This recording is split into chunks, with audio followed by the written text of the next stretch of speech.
함께 박수치며 시키면서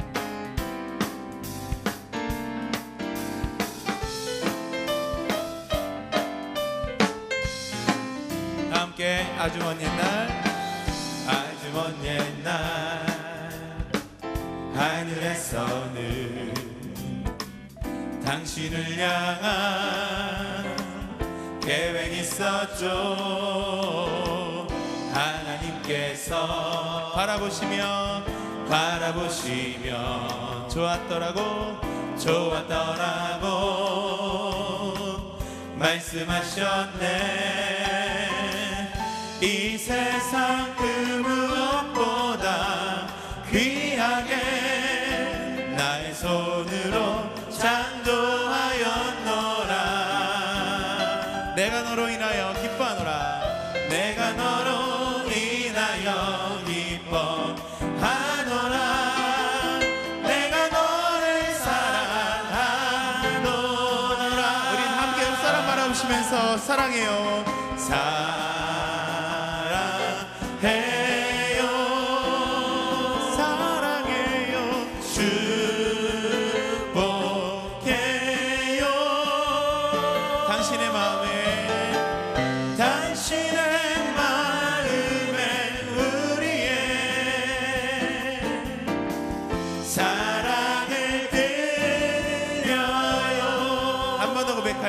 아주 먼 옛날 아주 먼 옛날 하늘에서는요 우리 옆사람 바라보시면서 당신을 향한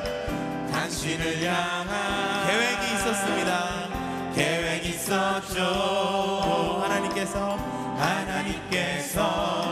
바라보시며 뭐라고 말씀하셨을까요? 좋았더라고 말씀하셨네. 믿으세요. 이 세상 그 무엇보다 귀하게 나의 손으로 창조하였노라.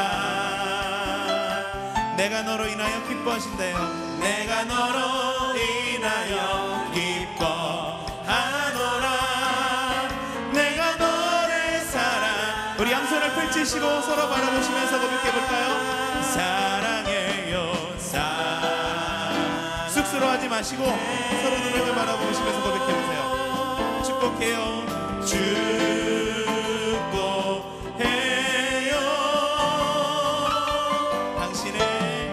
당신의 마음에 우리의 사랑을 드려. 한 번 더 당신의 마음에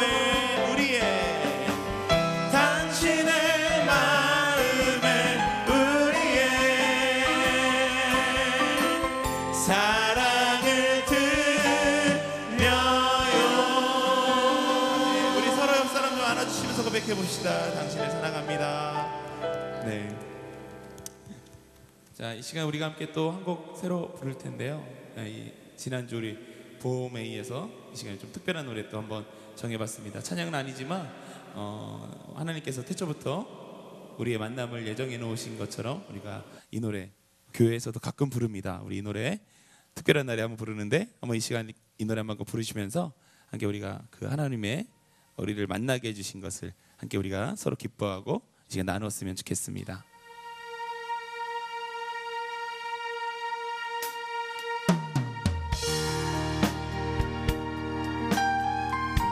다 아시죠 이 노래?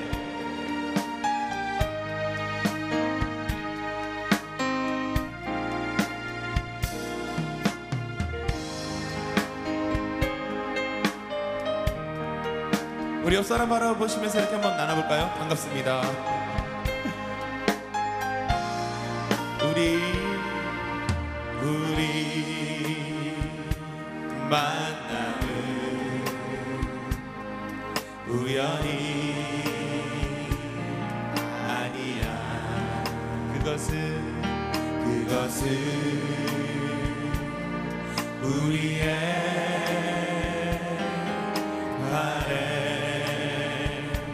이어서 있기에 너무나 나의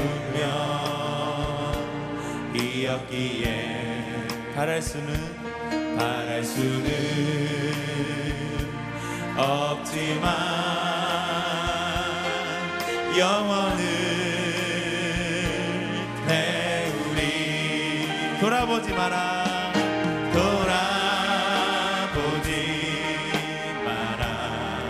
후회하지 마라, 후회하지 마라. 바보 같은 눈물 보이지 마라. 함께 사랑해, 사랑해, 사랑해 너를 사랑해. 한 번 더 고백해 볼까요? 우리 만남이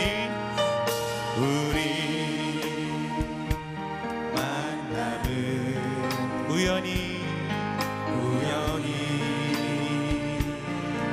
아니야. 그렇습니다. 그것은 우리의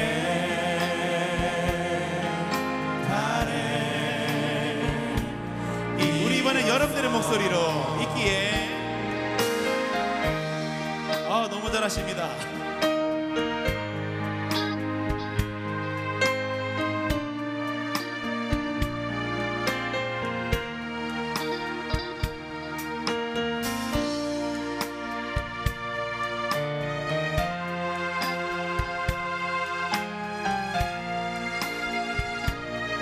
우리 옆 사람 손을 잡고 한번 고백해 볼까요? 돌아보지 마라, 돌아보지 마라, 후회하지 마라, 후회하지 마라.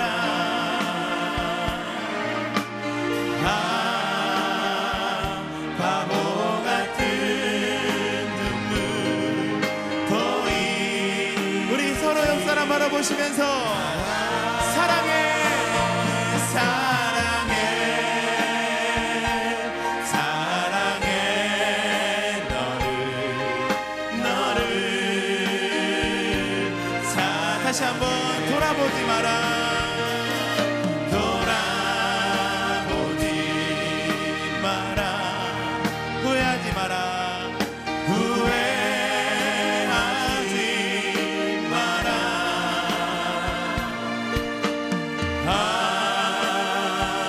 바보 같은 눈물 보이지 마라.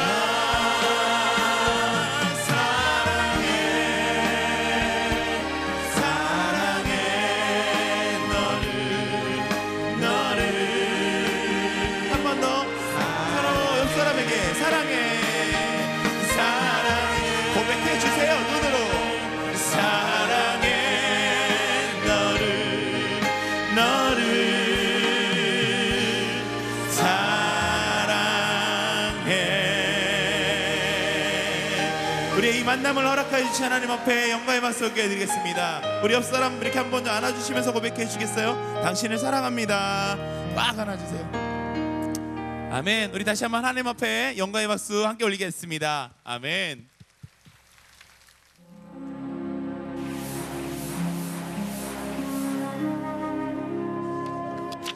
오늘의 말씀은 에베소서 2장 10절 말씀입니다.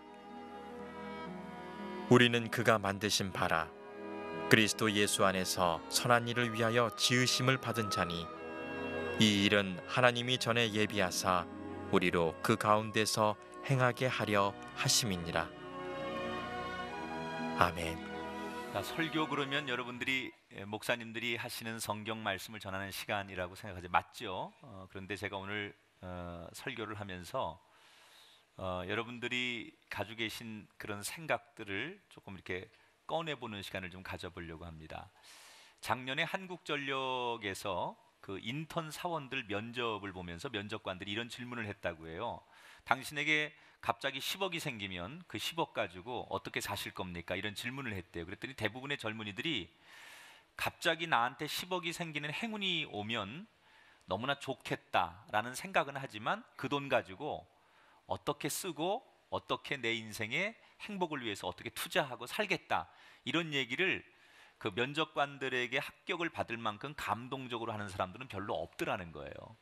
되게 돈이 생기면 너무 좋겠다, 그런 행운이 나한테 오면 얼마나 좋을까, 이런 막연한 생각만 하지 그 돈이 주어지면 어떻게 살 것이고 어떻게 투자할 것이고 어떻게 의미 있는 일을 하겠다, 이렇게 구체적인 대답을 하는 사람이 별로 없더라는 거예요. 왜 그럴까? 그런 사람들을 이렇게 조사를 해봤더니 한 가지 이유가 있는데, 평상시에 꿈이 없는 사람들이더라는 거예요. 몇몇 인턴 사원들은 아주 구체적으로 저한테 만약에 그런 행운이 오면 전 이렇게 또 어떤 곳에 어떤 삶의 의미를 위해서 이런 인생을 살겠습니다, 그러면서 아주 구체적으로 자기의 계획을 얘기하는 사람이 있더라는 거예요.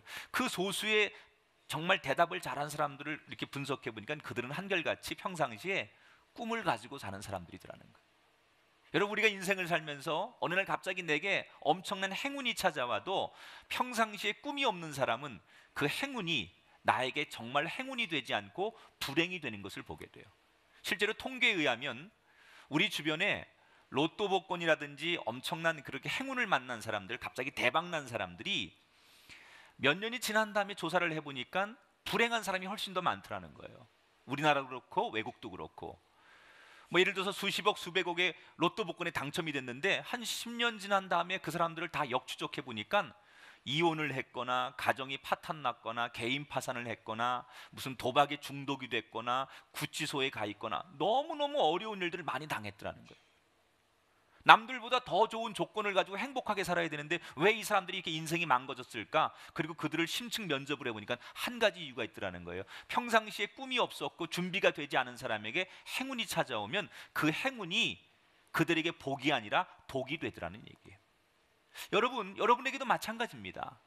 평상시에 꿈이라고 하는 것이 늘 있는 사람, 그것들이 계획적으로 자기를 지배하는 사람은 어느 날 나에게 행운이 찾아와도 정말 그게 축복이지만, 그게 준비가 돼 있지 않은 사람에게 어떤 행운이 오면 그 인생은 더 불행해질 수밖에 없다는 거예요. 혹시 이 자리에 계신 여러분 가운데 지나온 인생을 정말 후회하는 분들이 계실 수 있어요. 내가 왜 이렇게 살았지? 왜 내가 이것밖에 안 되지? 내가 어떻게 살아야 남은 인생을 잘 살 수 있는 걸까? 이렇게 자신의 인생을 절망하고 걱정하시면서 미래를 불안해하시는 분들이 있어요. 여러분, 그 자신의 과거와 미래를 정말 다 잘 균형 있는 삶을 살기 원한다면 여러분이 한 가지를 하셔야 되는데, 여러분 마음속에 누구에게든지 내가 이것 때문에 살고요, 내가 이것 때문에 열심이고요, 내가 이걸 이루기 위해서 오늘도 나는 정말 성실하게 살아갑니다라고 말할 수 있는 여러분만의 꿈이 있어야 돼요. 그런데 여러분, 그 꿈은 책을 읽는다고 해서 누구를 만난다고 해서 이루어지는 건 아니더라고요. 그 꿈은 어디서 생기느냐? 하나님을 만날 때 많은 사람들이 꿈을 꾸게 돼요. 성경에 보니까 하나님은 우리에게 꿈을 주시는 분이에요. 여러분, 교회를 나오는 가장 중요한 이유 가운데 하나가 우리가 예수님 이름으로 우리가 구원을 받는 것, 그것이 교회에 나오는 궁극적인 이유기도 하지만 실제적으로 우리 삶에 도움이 되는 가장 중요한 요소 가운데 하나가, 교회 나오면 뭐가 좋습니까? 되게 많은 분들이 공통적인 대답은 교회 나와서 우리 가정에, 내 남편에게, 내 자녀에게 혹은 나의 인생에 꿈이 생겼습니다. 저는 오늘 이 자리에 오신 여러분들에게도 이전에 꿈꾸지 못하는 꿈을 꾸는 복된 시작이 되시기를 주의 이름으로 축원합니다. 미래 계획이 없었던 분들, 과거를 후회했던 분들, 어떻게 하면 하나님 안에서 우리가 꿈꾸는 인생이 될 수 있을까? 오늘 우리가 읽은 성경의 10절에 보니까 우리는 그의 만드신 바라 그랬어요. 따라합시다. 우리는 그가 만드신 바라. 자, 이 말은 그가 만들었다는 얘기는 하나님이 우리를 만드셨다는 얘기예요. 이것을 우리말로 표현하면 걸작품이라는 얘기죠. 하나님이 만드셨으니까 우리는 걸작품이에요. 마스터피스라고 하는 이 단어는 아주 최고의 명품, 최고의 작품, 이런 걸 말하는 거예요. 누구든지 그 사람이 예수를 믿고 그리스도인이 되면 그 사람은 그때부터 하나님의 걸작품이 된다는 거예요. 여러분, 이 사실을 그냥 순수하게 받아들일 수 있으면 너무 좋겠어요. 우리가 예수를 믿는 순간 내 인생이 어떻게 바뀌느냐? 걸작품이 된다는 거예요. 지금까지 내 인생이 잘 풀리지 않고 맨날 내 인생이 꼬이기만 하고 내가 왜 태어났을까? 내가 왜 사는 걸까? 이런 의문점을 가지신 분이 있다면 오늘 말씀을 주목해서 들으세요. 자, 하나님이 이 세상을 창조하셨죠. 이게 안 믿어지는 분들이 많아요. 자, 제가 한번 물어볼게요. 여러분, 안경은 누가 만들었죠? 자전거는 누가 만들었어요? 오토바이는 누가 만들었어요? 모르시죠? 저도 몰라요. 우리가 신호등은 누가 만들었을까요? 맨 처음 누가 만든 사람이 있을 텐데 누군지 모르죠. 저도 몰라요. 그런데 우리는 누군가는 만든 그것을 지금 다 유용하게 쓰고 있어요. 누군가는 만든 사람이 있으니까 신호등도 우리가 지키고 있고 자전거, 안경, 뭐 오토바이 다 만든 사람이 있으니까 그걸 우리가 지금은 사용하고 있는 거예요. 누가 만들었는지는 모르지만 분명히 누군가 만든 사람은 있어요. 어떤 물건 하나도, 시계도 이 옷도 누군가 맨 처음에 아이디어를 내서 만든 사람이 있으니까 우리가 다 사용하는 건데, 하물며 이 거대한 우주와 자연과 이 모든 삼라만상이 그냥 우연히 있다고 생각하십니까, 여러분? 여러분 굉장히 똑똑하신 분들이고 상식적인 분들이잖아요. 생각해 보세요. 그냥 상식적으로 생각해 보세요. 어떻게 우연이 생겨? 그건 없는 거예요. 우연이라는 건 없는 거예요. 누군진 모르지만 누군가가 맨 처음에 저 하늘의 해와 달과 별과 이 세상의 공기와 모든 걸 만든 존재가 있어요. 그러니까 누군진 몰라요. 그러나 하여튼 만든 분이 있기 때문에 우리가 지금 그걸 이용하고 사용하고 누리고 있는 거예요. 그래서 많은 사람들이 누굴까 도대체? 이 엄청난 걸 만든 존재가 누굴까? 그래서 누굴까를 찾아서 역추적을 해보고 다시 추리를 해보고 쫓아가보고 가보니까 계속 가보니까 그게 신이라는 거예요. 인간이 아니라 어떤 거대한 신에 의해서 이 모든 것이 만들어졌는데 그 신 중에 가장 이것을 만들 수 있는 합리적인 분이 누굴까를 많은 분들이 생각하고 고민하면서 내놓은 결론이 뭐냐? 하나님이 세상을 창조하셨다는 거예요. 근데 우리가 읽은 성경에 보니까 그 말이 나와요. 하나님이 이 세상을 창조하셨다.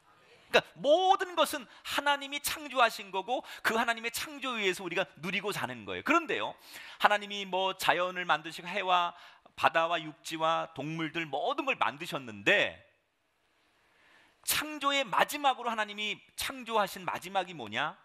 인간을 창조하시는 거예요.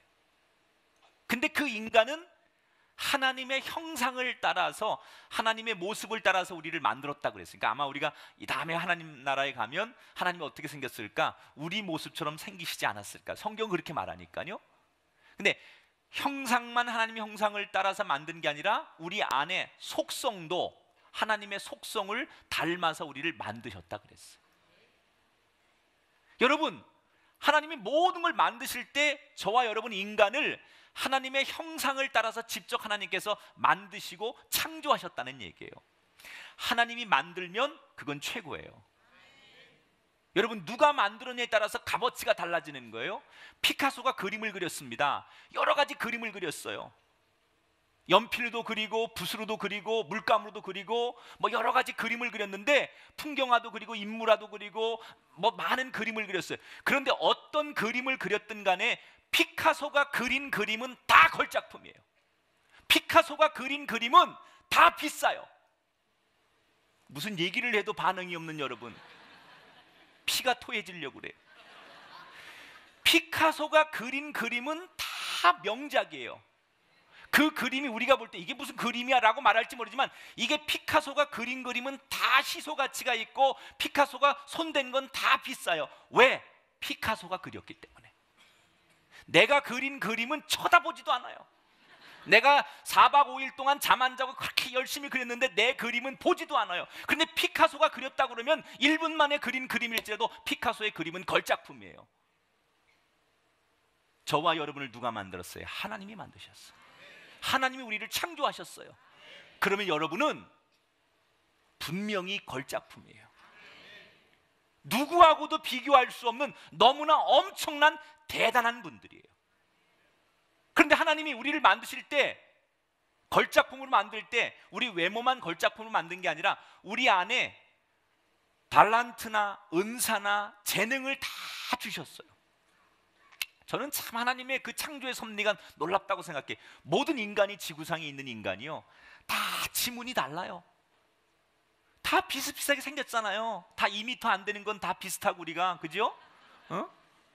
키 작은 분들 너무 실망하지 말아요. 사람이 키가 작은 것도 다 쓸모가 있어요. 이게 요즘 산성비 내리는데 키 작은 분은 비를 좀 늦게 맞으니까 도움이 되고요. 뚱뚱한 분들도 절대 절망할 거 없어요. 대중목욕탕 가가지고 뚱뚱한 분이 이렇게 물에 들어가면 물이 착 넘치기 때문에 그것도 다 도움이 돼요. 하나님은요, 우리를 만들 때 쓸모없이 만든 사람은 하나도 없다는 거예요. 어떤 사람은 남들하고 비교하면서 나는 저 사람만큼 재능도 없고 못 배우고, 나는 이런 가정에서 태어나고, 나는 저 사람하고 비교하면 열등감밖에 없어, 이렇게 말하지만 그건 잘못된 생각이에요. 하나님은 남이 없는 걸 나에게 다 주셨어요. 어떤 분은 공부는 좀 못해요. 그런데요, 참 그 사람은 손재주가 있는 사람이 있어요. 사람이 다 재능이 있는 거예요. 그 말은 하나님의 눈으로 보면 어떤 사람도 버릴 사람이 아무도 없다는 거예요. 내 눈으로 보니까 내가 저 사람하고 비교해서 내가 열등감을 느낄 뿐이죠, 하나님의 눈으로 보면 여러분들은 다 존귀한 분이라는 거예요. 따라합시다. 내가 이렇게 대단한 사람인 줄 몰랐습니다. 여러분만이 할 수 있는 일이 있어요. 굳이 돈 아니어도, 세상의 명예와 인기가 아니어도, 하나님이 여러분에게 주신 은사와 달란트를 가지고 여러분이 얼마든지 그 하나님을 위해 살 수 있는 존귀한 분이라는 것을 믿으시기 바랍니다. 오늘 성경에 보니까 우리는 그의 만드신 바라 그랬어요. 그러니까 우리가, 내 인생이 내 것이 아니고 그의 만드신 바라라고 하는 것은 하나님의 것이라는 거예요. 하나님의 것. 우리가 하나님 안에 있을 때 행복할 수 있다는 거예요. 사람이요, 하나님을 벗어나게 되면 인생이 걷잡을 수 없이 혼란에 빠집니다. 하나님 안에 있을 때 사람이 사람다운 삶을 살 수 있다는 거예요. 그래서 고린도후서 5장 17절에 보면 이런 말이 있어요. 그런즉 누구든지 그리스도 안에 있으면 새로운 피조물이라. 이전 것은 지나갔으니 보라 새 것이 되었도다. 우리가 예수를 믿으면 외모는 똑같아요. 예수 믿기 전이나 예수 믿은 다음이나 우리 외모는 변하지 않아요. 그러나 예수를 믿으면 뭐가 달라지느냐? 우리 안에 새로운 것이 만들어져요. 창조된다고 그래요. 창조. 겉의 모습은 똑같지만 우리 안에 예수를 믿는 순간 하나님의 영이 우리 안에 주인이 되셔서 새로운 존재가 되는데, 완전히 새로운 창조.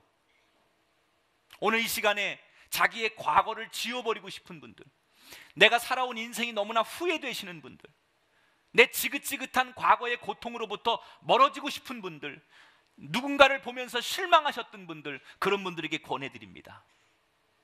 예수 안에 거하십시오. 여러분 안에 새로운 창조의 인생이 시작될 줄 믿습니다. 제가 얼마 전에 읽은 책 가운데 일본의 분자 생물학자 후쿠오카 시니치가 쓴 동적 평형이라는 책을 읽었는데, 여기 이런 말을 합니다. 왜 어른이 되면 시간이 빨리 지나가는 걸까? 3살 때 1시간이나 우리가 30살 먹어서 1시간이나 물리적인 시간은 똑같은데 왜 사람들은 나이가 먹으면 시간이 빨리 지나간다고 그럴까?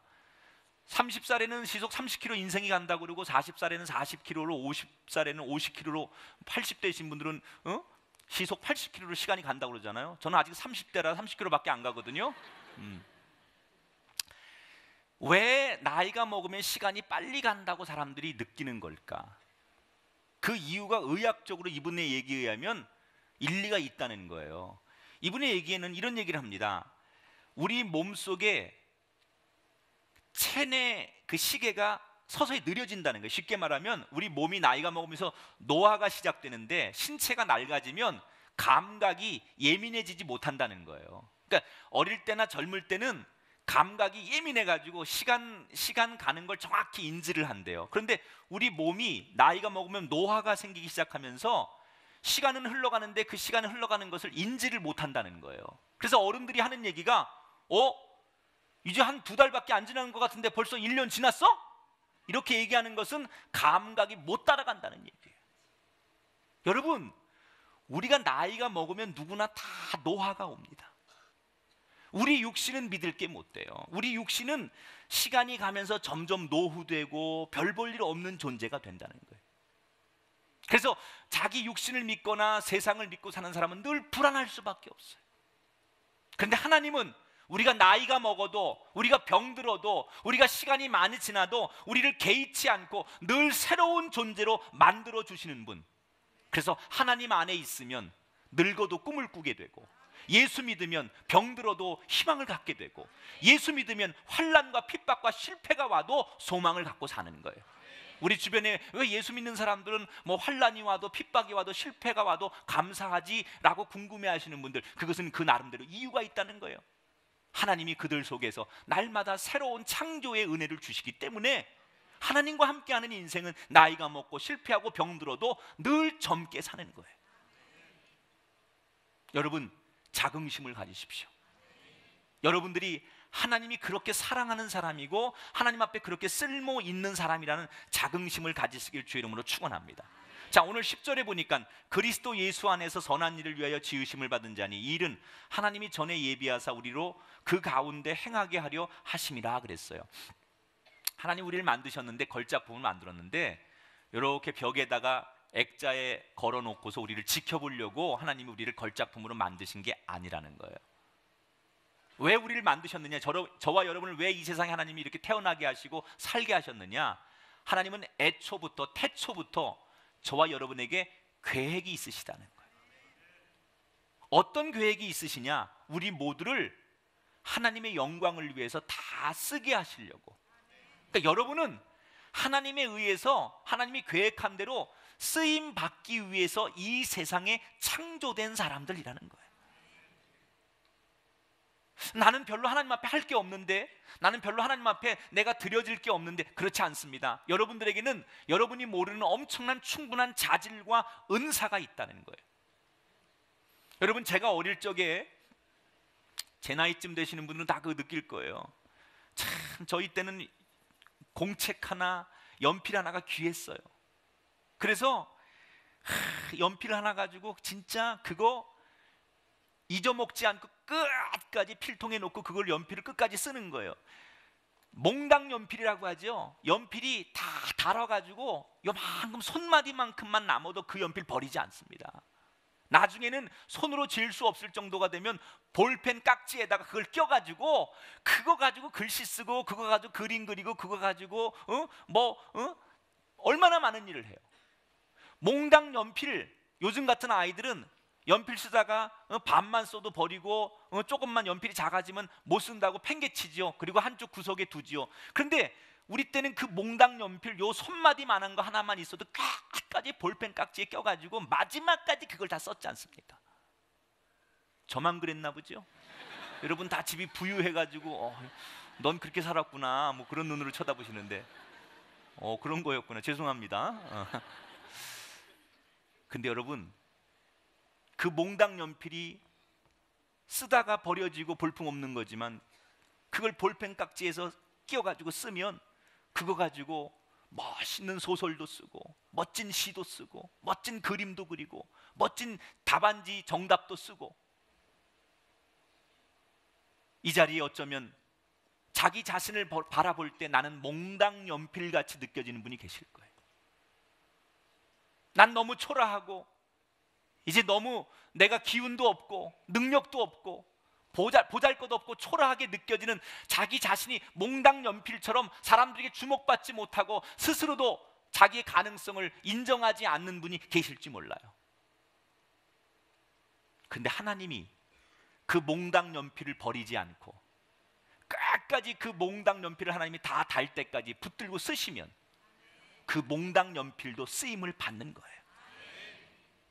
하나님은 그 사람이 아무리 불완전한 인간이고 아무리 죄 많은 사람일지라도 그 사람을 끝까지 아름답게 책임지고 쓰시는 분이 하나님이십니다. 우리 가정, 자신의 인생이 하찮은 몽당 연필처럼 버려진 인생이라고 생각되시는 분이 있다면 오늘 마음으로 이렇게 결심하시면 좋을 것 같아요. 하나님, 내가 봐도 난 몽당 연필입니다. 내가 봐도 우리 가정은 진짜 형편없는 가정입니다. 그러나 하나님, 보잘것없는 나를 버리지 마시고 붙잡아서 써주신다면 내 남은 인생 하나님 앞에 쓰임 받기를 원합니다. 이 소원을 갖는 순간 여러분의 인생이 그렇게 될 줄 믿습니다. 지난 2월 7일 광양과 여수를 잇는 이순신 대교가 만들어졌어요. 이 이순신 대교는 여러 가지 그 기록을 가지고 있는데, 양쪽 주탑의 높이가 서울 남산이 262m고 63빌딩이 249m인데 이거보다 높은 270m로 세계 최고의 높이로 시공이 됐습니다. 주탑과 주탑 사이의 거리가 무려 1545m의 길인데 국내 최장의 길이의 달입니다. 여러분 궁금하죠? 1.5km 정도 되는 이 주탑과 주탑 사이에 케이블 2개를 가지고 연결을 했어요. 근데 그 케이블의 직경이 1m가 넘어요. 무게만 하나에 10만 톤이 넘어요. 무슨 얘기를 하면 좀 놀래고 그래야 스피차간의 예의입니다. 난 어디 가서 얘기했는데 안 놀래면 내가 놀래서 그래요. 나 이렇게 설교하고 나면 꼭 청심환 하나씩 먹어, 안 놀래주면. 다시 얘기할게요. 이 1.5km의 그 주탑, 270m 높이의 그 1.5km 되는 그 주탑에 케이블 2개를 연결해 가지고 그 다리를 지탱하는 거예요. 거기에 하루에 수만 대의 차량이 왔다 갔다 하고 엄청난 무게가 있는데 그 2개의 케이블을 가지고 늘어뜨려서 그 상판을 매다는 방식으로 다리를 만들었어요. 이것을 전문 용어로 현수교라고 해요. 현수교. 근데 궁금하잖아요.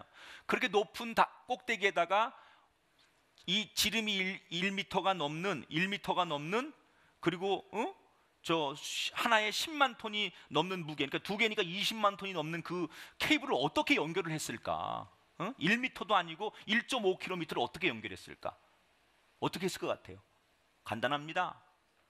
맨 처음에는 가난한 철사 하나를 이쪽에 매달아 가지고 그걸 쭉 당겨 가지고 이쪽 1.5km 건너편에다 갖다 매는 거예요. 가나다란 철사를, 실과 같이 가나다란 철사를. 그 다음에 또 하나를 갖다가 이쪽에 매달아 가지고 그 먼저 매달은 철사에다가 또 하나를 갖다가 매달고 꼬는 거예요. 그리고 또 조금 더 굵은 걸 해가지고 그게 수백 개, 수천 개, 수만 개가 모아지면 직경이 1m가 넘는 거대한 케이블을 만드는 거예요. 맨 처음에 가느다란 철사는, 지금 놀라신 거 맞죠? 네, 감사합니다. 맨 처음에 가느다란 철사는 별거 아니잖아요. 그게 그렇게 거대한 상판을 연결하고 지탱하고 거대한 작품을 만들지 아무도 상상을 못했다는 거예요. 그런데 그 작은 철사 하나를 계속 이어서 그걸 연결하고 꼭 꼬우고 그걸 모으니까 그 270m 높이의 1.5km 되는 그 상판을 지탱하는 케이블로 그 다리를 완성하게 되는 거예요. 우리가 우리 인생을 들여다보면 얇은 철사만도 못한 나 같은 사람이 어떻게 그렇게 큰 일을 할 수 있을까? 꿈도 꿀 수 없는 존재가 우리 자신이에요. 그러나 여러분, 내가 나를 볼 땐 그렇게 형편없고 보잘것없지만 내가 하나님이 이렇게 만나게 해주신 교회 교인들과 함께 교제하고 예배하고 그 하나님과 함께하는 순간 보잘것없는 내가 나중에는 거대한 큰 케이블처럼 굵은 줄이 되고 누구도 끊을 수 없는 기적의 주인공이 될 수 있다는 사실을 믿으시면서 전 여러분 인생을 혼자 걷는 인생이 아니라 그 거대한 케이블을 만드는 과정처럼 한 걸음 한 걸음 하나님과 함께 여러분의 인생을 만들어가서 언젠가는 누구도 흉내낼 수 없는 멋진 인생이 되시기를 주의 이름으로 축원합니다. 우리가 자주 쓰는 말 가운데 좋다 이런 말이 있어요. 좋다, 좋다. 이 좋다라는 말이 여러분 어디서 유래됐는 줄 알아요? 조화롭다라는 말에서 유래된 거예요. 좋다 좋다 좋다, 이거 오늘 좋네. 이 말은 조화롭다라는 말에서 유래된 거예요. 반대로 나쁘다라고 하는 이 말은 나뿐이다, 나밖에 없어, 거기에서 유래되는 게 나쁘다는 거예요. 여러분, 우리가 좋은 인생이 되려면요 하나님과 조화를 이룰 때 그게 좋은 인생이에요.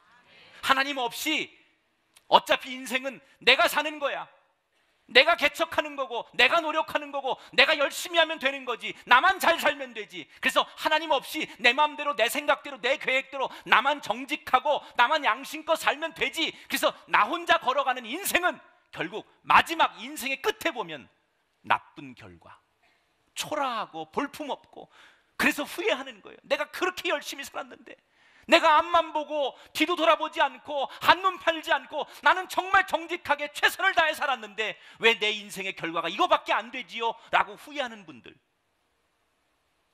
왜 그런 인생이 오는 거예요? 혼자 살기 때문에. 인생은 원래 하나님과 함께, 가투게더, 하나님과 함께.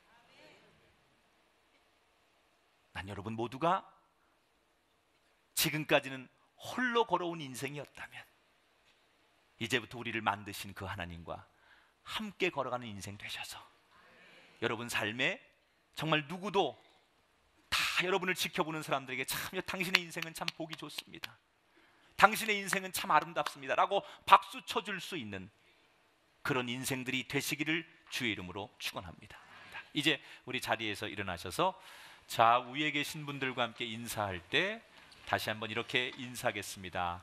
하나님이 당신을 걸작품으로 만드셨습니다. 이렇게 인사하겠습니다. 네, 우리 마지막 찬송, 화송의 찬송 부르고 오늘 예배를 마치도록 하겠습니다.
영광의 박수를 한 번 더 올려드리겠습니다.